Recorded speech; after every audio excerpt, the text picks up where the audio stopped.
tier list in every single Miles Morales Spider-Man villain. All of them. Every single one of them. This tier list is going to just be based on how good of a character I find these characters to be. You know, if I really like this character, they're an S tier villain. If they don't really do much, if they haven't done anything, they don't have much story, and I put them in S tier, I won't, because that doesn't make much sense. So that's essentially what the story is going to be. If they have a lot of stuff with them and it's good, it'll be a great character. If they don't have a lot of stuff to them and it's bad, it'll be a bad character. If they have a lot of stuff to them and it's bad, it'll still be a bad character. Having a lot of stuff, but it all being bad doesn't make you a better character. Okay, let's be real. But it's just my opinion at the end of the day. If you disagree with me on any of these, feel free to go down below into the comment section and let me know truly how you feel. Honestly, all of you should do that.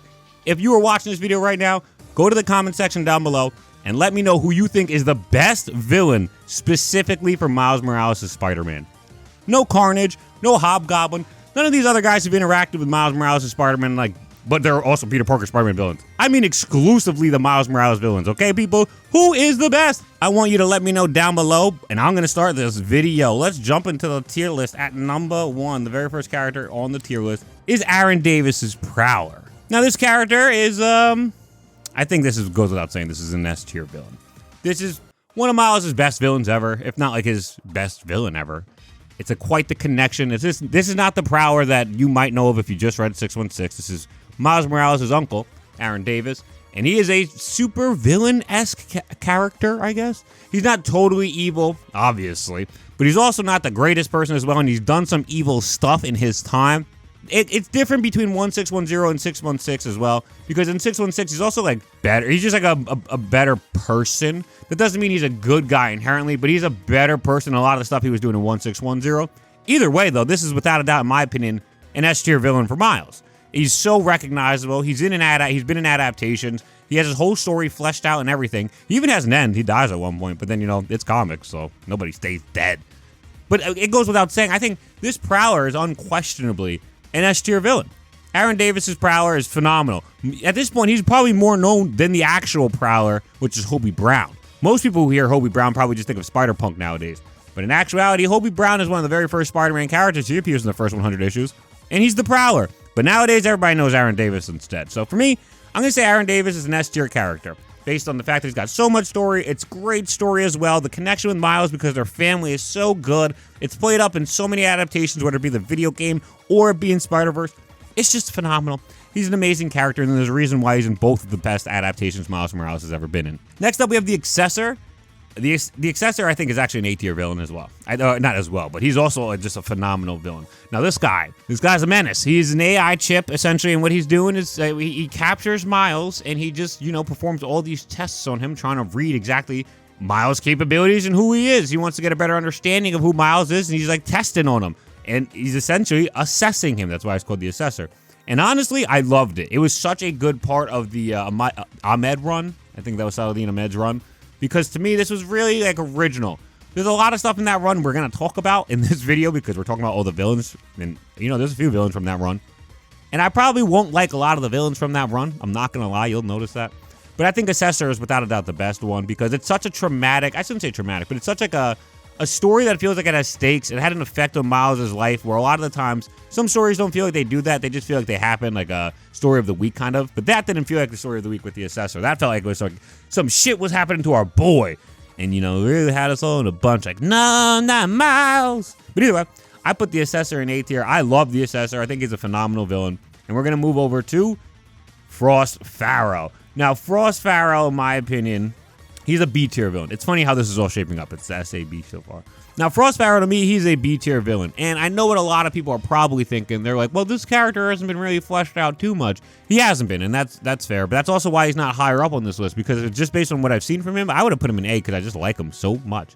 I like how he makes these mechs. I like how he's using, like, giant ice creatures to fight with, whether it be, like, the ice mech I just talked about, like the giant ice mummy. He's just really cool. He's not super, like, serious, or at least he hasn't been, like, a super-duper serious story yet, but he's still a fun villain to have around. He's, like, to me, Miles is Shocker, almost. Or, I don't know if I'd go that far, because there's somebody else I think definitely better fills that role, but he's, like, akin to that in a sense, you know? He's, like, maybe, like, an Electro kind of character, where it's not like he's a super, like, I'm gonna kill you, Spider-Man, and every time you see Electro, you're scared to death. No, it's not like that. You see Electro, and Electro thinks he's gonna kill Spider-Man, but you know deep down that is not gonna happen. And that's how I feel a lot of the time with Frost Pharaoh, too. It's like, he's a cool, fun character. He could be recognizable in more stories. He needs to get more stories. But as of right now, I think he's cool in B tier.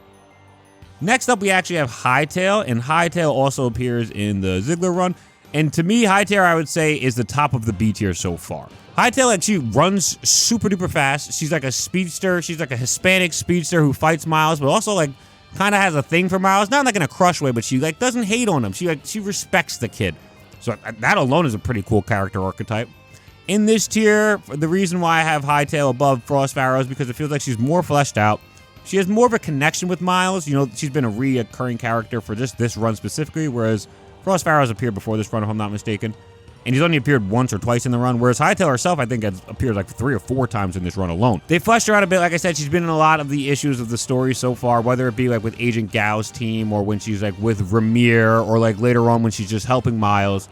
She's been in it a lot, and she has her own character. She has her own storyline, clearly. She wants to do right, but she's also not the greatest person in the world.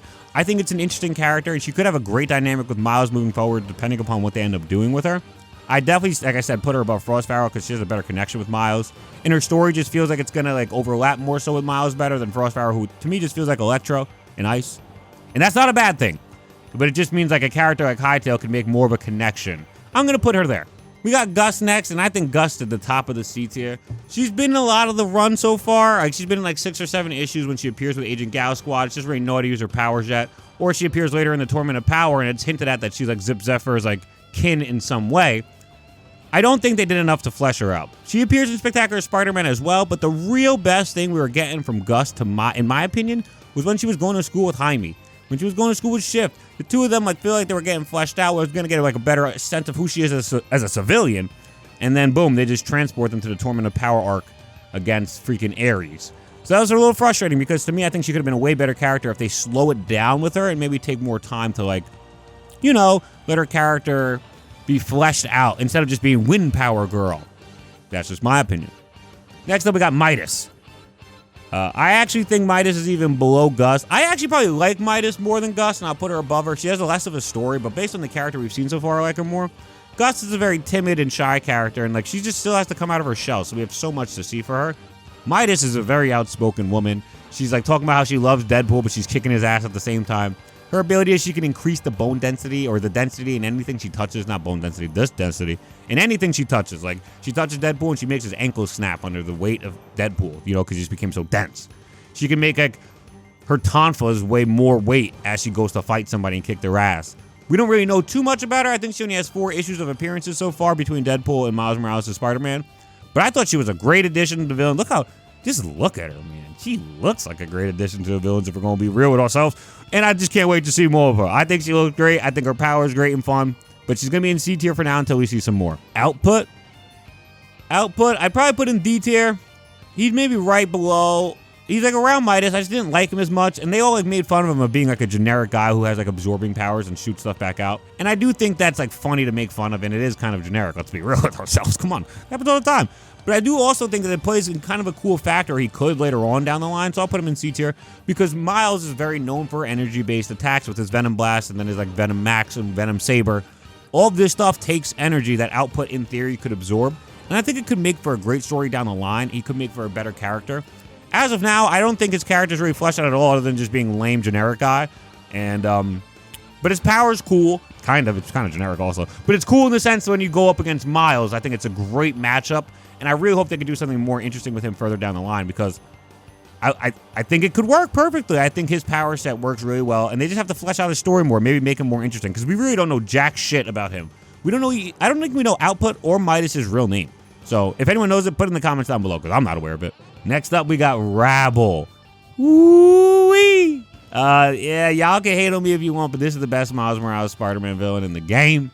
I think Rabble is the GOAT. She only appeared this run in the Ziggler run, but how often she's appeared and what she's done and her motivation, I just love it. A lot of times, like, you know, you'll get like in a comic book story, you get people fighting each other just to fight each other, right? Like Spider-Man, Miles Morales has fought Carnage, and they don't really have anything to do with one another, but they fought. Spider-Man has also fought Hobgoblin, right? They don't really have anything to do with each other, but one's a bad guy, the other's a good guy. You gotta stop them. That's the point of everything, right? This is They have beef with each other. This isn't just like Rabble versus Spider-Man. Rabble's a bad person. Spider-Man has got to stop her. No, this is Rymyr, who has a very petty squabble against Miles, and she takes it to the furthest fucking level imaginable, and I think that is just so peak. I love it. I think that's exactly what a lot of comic book villains not should be like, but I think like some of my favorites are like that, when they don't really have the best reason, because it shows that their character is flawed. Like when Eddie Brock was mad at Peter Parker for exposing the Sin Eater storyline, he had no right to be mad at him for exposing the Sin Eater storyline. Absolutely none. You know why? Because the guy lied. Spider-Man had to catch this guy. They literally talk about it in a recent Venom in Black and White and Black, White, and Red, whatever it's called. They talk about it. I'll put it on the screen. Spider-Man's like, was I not supposed to stop a murderer? Like, is it really my fault? When everybody found out this guy was lying in the first place and the cops eventually caught the Sin Eater in the first place, was it really my fault? Be so real with yourself, Eddie. And it's so true. It is literally so true. But Rymyr lost the lottery that Miles ended up winning that brought him into the Visions Academy high school that he goes to. He met all of his friends at. Rymyr lost that scholarship, or the lotto, and she knows Miles won it, and she looked into his story and everything, and she's figured it all out. She's a super genius who is like a technopathy, so she can have like communication with technology, and she can control it. But her main issue with Miles is that he did, in fact, win a lottery to go to a school that she herself wanted to go to. I love it, honestly, because this just shows how much of a petty little person she really is. She truly is evil if she's thinking like this. This guy didn't even really want to go to the school himself. On top of that, when he won, he was like, oh, cool, I guess I won, but like I didn't win so I can make sure you lost. Like, he didn't think, Rymyr, I'm so sorry, but you lost, you dumb idiot. No, that didn't cross Miles' mind at any point. Not at no point. So when you compare the two and two together between Rabble and Venom, they both have very petty reasons for being who they are and having the issues they have with the people they have issues with, whether it be Peter or Miles. But for some reason, Venom is regarded as one of the greatest anti-hero villain stories of all time. Yet Rabble over here is regarded as just being petty and stupid, when in actuality, they both are petty and stupid, which is why it makes them so great. Villains are supposed to be flawed. Heroes are supposed to be flawed, but you don't even want your villains to be flawed, guys? Come on. The delusion in Rabble's nature makes her that much better. In my opinion, she's the best Miles Morales Spider-Man villain. Next up, we got Ultimatum, though. To me, Ultimatum is just so bad. Ultimatum is horrific. He's so bad that I can't actually just have this end as a D tier. I have to add an F tier to add him into, because that's how bad I find him to be. I can't stand him. I think he's terrible. I just do not like Ultimatum by any circumstance. And you may be wondering why. I hate the idea of like the clones. I hate the ideas of like the alternate universe stuff. And it can work. I'm not trying to be like, it'll never work. It's terrible. It's the worst thing ever. Like it can work. Like I love Ben Reilly. I love Kane Parker. I even like Shift. Okay? I even like Shift. I think Jaime is a great character, and he belongs in the family he's supposed to be in. But at a certain point, people were reading Miles Morales as Spider-Man, and they're like, yo, Miles needs some new villains, man. He needs some original shit. And you know what these creators gave him? They just gave him another alternate universe version of himself. I was baffled. I was reading the entire Ahmed run, and I'm like, yo, this is a good run. I like it. I like the interpersonal stuff. I love how serious it is. I love the Assessor as well. If I'm not mistaken, Pharaoh actually appeared in that run as well. There was some great stuff in there. I really did like that stuff. But I could not get behind the lack of villains, or when they needed to do villains, they just went with Miles Morales. Like, I couldn't believe it. So with me saying that, I'm also going to throw Selim up here, who's just Miles Morales' clone that's evil. He's like Shift's like older brother. Both of these characters to me are the bottom of Miles Morales' villains. I hope I never see either of these characters again. I think they're both terrible, and I don't like them. I just straight up do not like them, and I never want to see them again. So that's where I stand on both Ultimatum and Selim. We'll move on, though. We'll move to Snatcher, and I'll put Snatcher in D tier. To my knowledge, again, Snatcher appears in the Ahmed run, and he's in a good story. In the story, you get Miles Morales as Spider-Man, and he's working with Rhino and Captain America to like rescue some kids, because Snatcher snatched up some kids. That's what he does, apparently. But I don't care for this character. His ability is like he can mind control people, or if they listen to him, he can snatch them up and they listen to him, they do whatever he says. I don't really give a shit. He looks terrible, his design's terrible, he's a kid stealer, so he kind of just like feels like a diddler to me. I don't like them. You know, this was the low point of the Ahmed run for me, was Ultimatum, Selim, and Snatcher. Just felt like we needed more, and what they were giving us was not it. It was not adding up. It was not good enough, and this is what we were given. And Snatcher's going to be down here in D tier with the boys at the bottom of the list. He's above these boys because he's not just a Miles Morales 3.0, because that's 1.0, 2.0, 2.0, whatever. But he's still lame as fuck. We're going to move to Agent Gao. For me, Agent Gao is also in the A tier. I would probably put her above Assessor because Assessor is more of just like an AI. And yeah, Assessor really probably doesn't like Miles Morales, but like Agent Gao is a real person. I could really understand how she's feeling. She fucking hates Miles Morales, bro. She can't stand this Spider-Man. She hates him with all of her heart. She hates him so much, she assembled a team of haters to take him down when he was doing well and he was just trying to be a superhero. And when that didn't go out well, she found Ares and got an amplification to epic proportions to the point where she's shooting lasers out of her hands now, and she's like a beacon of... Ares is like... She's Ares' champion, I guess? I don't know. I fucking love it, though. I think it's great. Her name is like Warcry when she's working for Ares. But either way, I think it's a great character. Again, she hates Miles with every fiber of her being. She doesn't like the cape shit. She doesn't like the kid being a cape shit. She doesn't like any of it. And I love that about her character. I think it's just so great. We just get a standoff evil person. Like, you don't got to mince words about it. This lady's just evil. It's fun. I like it. And we got to see her a lot, too. It's not like we only get to see her for a little bit. She's in the entirety of the Ziggo run just being a total bitch, bro, in the best way possible. Next up, I got Black Obsidian. Black Obsidian to me is, he's cool. He's probably above Output and Gust. I wouldn't put him above Midas, though, so he'll be in the C tier. The reason why I'll say that specifically, I want you to think about it like this. He's more fleshed out than Output and Gust because we've seen him quite a bit. He was in the larger giant-sized Miles Morales Spider-Man versus Venom. That was fun, too. He was there. And he's been in the most recent arc with Inari, so like we know who he is in the vacuum of Kingpin and Tombstone both being swept away during the gang wars and whatnot. Black Obsidian is like this kind of a dork, loser, goofball, criminal underlord who's kind of rose to power just because everybody else is gone. So he doesn't really deserve to be where he's at, but even with him being where he's at, he's still not that good at it either. So it's funny. He's also still not the shocker villain I was talking about. He's more of like a higher up. He's like when Tombstone wasn't that good, but even he's much worse than that too. I just think he doesn't really have much going for him. He just uses like the weapons he's stealing and finding a fight with. He's not like an overtly strong character to my knowledge. He's not like a super duper powered person either. He's just like, for what he is now, he's just a gang lord. I don't hate him. I like him a lot because I think he's stupid and goofy and that's fun. But I need to see more. I definitely need to see more. Conrad Marcus's Venom. Where do we put Conrad Marcus's Venom? For me, it's tough because he contributed a lot to Miles' mythos when you think about it, right? Miles' mythos don't have his original universe mom dying by Venom's hand if it isn't for this motherfucker. This motherfucker killed Miles' mom, bro. So that's heavy. But Miles' mom's back. But Miles still remembers it all. The character itself, Conrad Marcus, boring as shit. Boring as hell. The Venom's also boring too. He's just a Venom monster. He doesn't even have the logo. He's just boring as shit. I think I can settle for this Venom specifically being at the... He's just so boring. I gotta put him at the bottom of C tier, middle of C tier, middle of C tier. I'll put him above Gust and Output, but that's all he's gonna stay at. Think he's fucking boring. Next up, we got Inari. Inari was fucking cool as hell. I think she has great potential. She hasn't been in enough stories so far, so I'm gonna put her in the middle of B tier. She's gonna be in between Hightail and Pharaoh, but she controls like light refraction that creates these like wolves.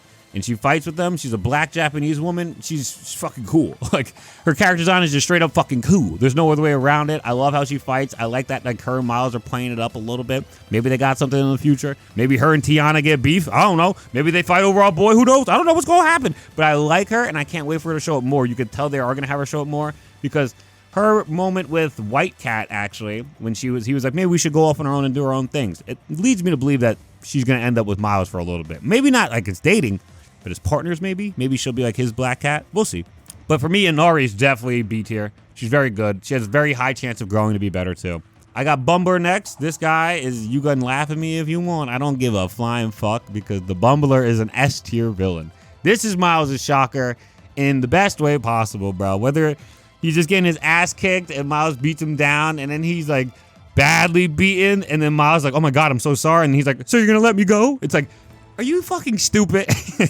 You dumbass. So I really enjoy Bumbler for that aspect, almost like solely that. But like you see him in the gang war when like, I think it's Vespa, she's like, yo, he's really beating us down. We're really under fire. And then Bumbler's like, no, he's not. Like, he's just such a fucking idiot, bro, in the best way possible. He just like will not like, you know them like, I don't know how y'all grew up, but like I grew up like, you know, like them boys who be like, they won't let you get an inch, right? Like you be playing basketball with these people, and let's say you like cross the dude up, and then you hit like a 360 layup on a motherfucker, 360 reverse layup.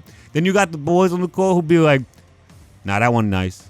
He wasn't even like that. And like that's what Bumbler feels like to me, just a supreme hater while still not being good himself. He's like Rabble, but he sucks. Like, but he also doesn't hate Miles like that. He's like one of your boys who's a hater, you know? I love Bumbler. And I really honestly wish we had Bumbler in Insomniac Spider-Man 2. I really wish we had Bumbler in Insomniac Spider-Man 2 because it felt like Bumbler and Beetle both could have been perfect. We could have had like an Insect Wars. I don't know. That's just what I was hoping for. We didn't get it, but I hope Bumbler appears in something because he's just so fucking funny, man. And then with Bumbler comes Vespa. Vespa is like Bumbler's like right-hand gal. She's a part of the B crew, the B gang, the Bumbler gang as well. And I honestly think Vespa is like a B tier character. We've seen a little bit of her. She actually gets to show up in the Extra series, the Infinity comic that Miles got as well. And she shows up a few times in the mainline run with Ziggler.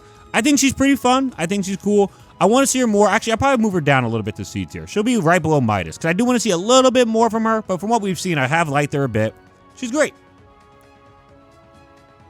White Cat. All right, White Cat is going to go... I put White Cat above Black Obsidian, but below Vespa and Midas. Now, similar to Inari, we've only seen a couple of issues with this guy. He's a thief. He's similar to Black Cat, except for he gives himself good luck, and unlike Black Cat, who gives other people bad luck. I think that's exactly how it goes. He's of indigenous descent, which is dope because I, too, am of indigenous descent, and I think that's really sick. Shout out to my Cherokee. But on top of that, he's just a cool character who's got a sick design. The only reason I find myself putting him so low is because we didn't see enough from him. Inari looked like she had the connection with Miles as well, so we know we'll probably be seeing more of her. But the last thing we heard White Cat saying, to my knowledge, was him being like, yeah, maybe we should go off and do our own things. So I don't know if we'll be seeing as much from him, but who knows? Maybe he'll show up in like Black Cat's like solo ongoing book. I thought it was really fun. We don't know enough about him, but his powers are pretty cool and his design was pretty cool. And he's White Cat, you know? He's White Cat, but he's indigenous, and then we have a Black Cat, and she's white. I think that's funny as hell. So I'm down for it. I'm down for White Cat. I just need to see more of him if I'm going to raise him up the list because he's got a lot of potential. And then the very last villain we're going to talk about today is Zephyr. Zephyr. He's got some things to him I don't like, and he's got some things about him I really like. In that Torment of Power arc, he really redeemed himself when he started working with Miles to take down Ares. So I'm going to put him at the top of C tier. You know, he's got a lot of character growth from what we've seen from him so far, but we still need to see more of him, I feel like. We know that they were hinting at Gust being his kin, but they didn't really like directly play on that at all. He doesn't really know that to my knowledge, so we didn't get any like story with that. Imagine we saw the two of them like helping each other out, working together. Imagine like she's like trying to teach him like how to be a civilian on Earth, and he's like, no, we could just take things how we want to do them. We're gods. Like, that could be fun. And then Miles like getting involved. He's like, look, you guys aren't evil, so I can't really beat you down, but you're also not doing good, so I have to try and beat you down. You know, like, I could see that happening. That could be fun. But like, I don't like how he's just like Greek guy they forgot about, or Greek god they forgot about, Pantheon god they forgot about. You know, that's kind of essentially what he is. He's like the Northeastern's more Eastern wind's cousin. Just seems a little bit far-fetched to me. It seems a little bit boring.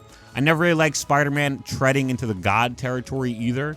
But either way, he's still like of Miles's like caliber. Miles could still beat him, so it's not like it's too far-fetched. Like if Miles was fighting fucking Thor, that'd be insanity. So I can make it work with Zephyr though. Zephyr's not the strongest thing in the world, so I can make it like I can see it being a believable story. Just not the biggest fan of the god stuff. But all in all, this is my list.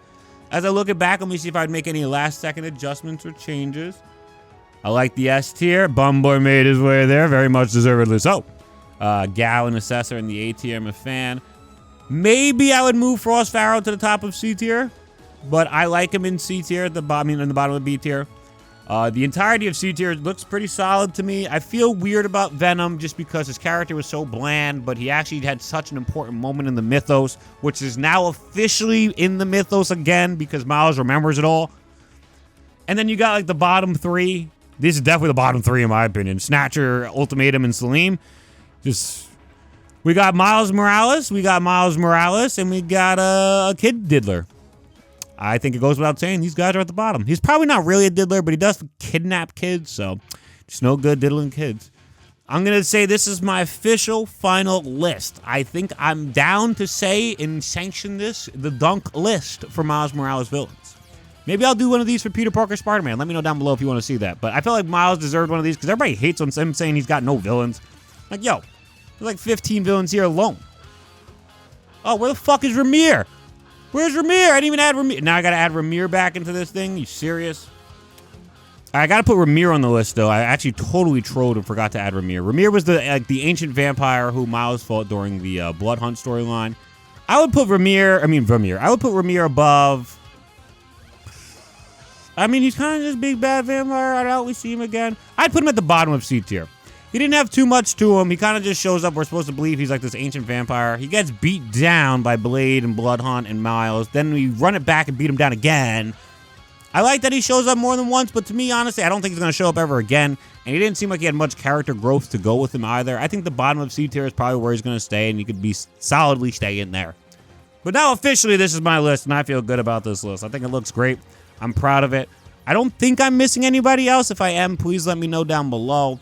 But I think this is pretty much my list. So this is the whole list. Miles is like, what is this? 3, 5, 8, 11, 14, 17. Miles has at least 20 villains. So no more of this. Miles has no villains. Please, I don't want to hear it anymore. And that goes for you guys making adaptations too. I better see some or at least one of these villains in the next Miles Morales Spider-Man Insomniac game. I need to see at least one. Don't just start giving him Amazing Spider-Man villains and calling it a day. No, Miles deserves to have people like Anari in his game. He deserves to have Bumbler and Rabble in the game. It's just my opinion. Agent Gal as well. Assessor as well. These characters should be in the game. Miles was fighting Mysterio for some reason. Why wasn't that Assessor? That would have been way better in my opinion in the first game. So I hope the second game that he's going to be in, or his second game directly, is going to have some more of his own villains, because these characters rock, and with some spotlight, a lot of people will know who they are, and they'll be way more willing to learn about them or accept them. So please, adaptations, I need you to start adapting some of these characters. People who are reading, I need you to start accepting the fact that Miles has a diverse villain cast. And then I just need the writers to start fleshing out some of these characters. Ziegler did a phenomenal job introducing us with so many villains in this run alone. Output, Gust, Black Obsidian, White Cat, Vespa, Midas, Zephyr, Anari, Hightail, Agent Gal, Rabble, all appear, and Rymyr, all appeared in this one run. All of them. So he did a great job of giving us all these characters because we needed them sorely. And now it's time, because apparently this run's ending in 1 month, now it's time for us to actually build on these characters. Talk about Zephyr's relationship with Gust. We need to know who Midas actually fucking is. And I can't wait to find out more of this stuff personally. I am super excited to see where these characters go and see where they grow and everything, and just to see who actually takes over the reins and writing the next Miles Morales Spider-Man book. Maybe they'll even give him an adjective finally, and we'll be able to call him like the Extraordinary Spider-Man. Something like that. But that's pretty much all I have for this video. Please, everybody, comment down below what you think. Who is the best Miles Morales Spider-Man villain, and who is the worst if you want to. But I really don't have anything else for you guys. I enjoyed making this list. I hope you guys will further parrot that Miles does have villains. He's not just taking Peter Parker Spider-Man's villains. He has his own villains, everybody. So that's all I have for you today. I hope you guys agree with the list. Shout outs to Rabble. Dunk out. Peace.